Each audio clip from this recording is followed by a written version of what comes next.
ስሜ ማርታ ትዛዙ ይባላል።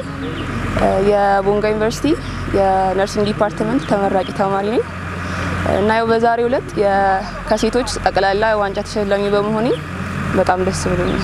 በመጀመሪያ ያው እንደራሴ እኔ ተማርኩት በጤና ሳይንስ በጤና ዲፓርትመንት ነውና ወጥቼ የምሰራው ማህበረሰቡ ላይ በጤና ነው እና ጤና ደግሞ ከሁሉም በፊት ቅድሚያ የሚሰጠው ነገር ነው።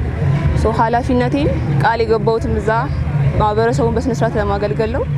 ቃል በገባሁት መሰረት ለማህበረሰቡ የሚያስፈልገውን አገልግሎት ሰጥቼ ማህበረሰቤን ከህመም ነፃ ለማድረግ የቻልኩትን ያቅሜን በአንድ ዜጋ ተመክዬ የቻልኩትን ለማድረግ እሞክራለሁ ላለውና ሌሎችን ደግሞ መመክራቸው ተመርቀው ከወጡ በኋላ ያው በተሰማሩበት በራሳቸው በየፊልዳቸው ኃላፊነታቸውን ቃል በገቡት መሰረት እነሱ ወጥተው እንዲሰሩ እመክራለሁ ማለት ነው። በመጀመሪያ ከሁሉም በፊት ያው ፈጣሪ ማመስገን ፈልጋለሁ።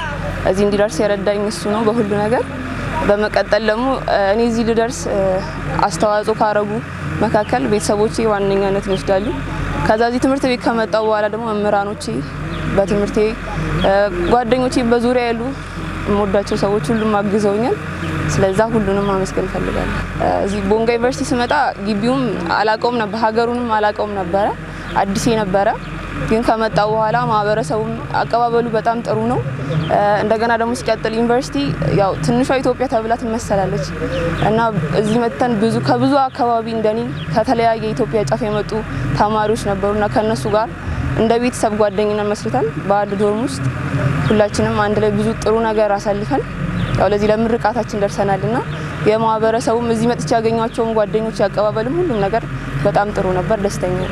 ያው ሴት ልጅ እንደሚታወቀው በሃይማኖት በተፈጥሮም በካልቸርም ብዙ ጊዜ ወደ ኋላ ነች ተብሎ ትታሰባለች። ግን ዩኒቨርሲቲ አንድ ሴት ችላ ከገባች ትችላለች ማለት ነው።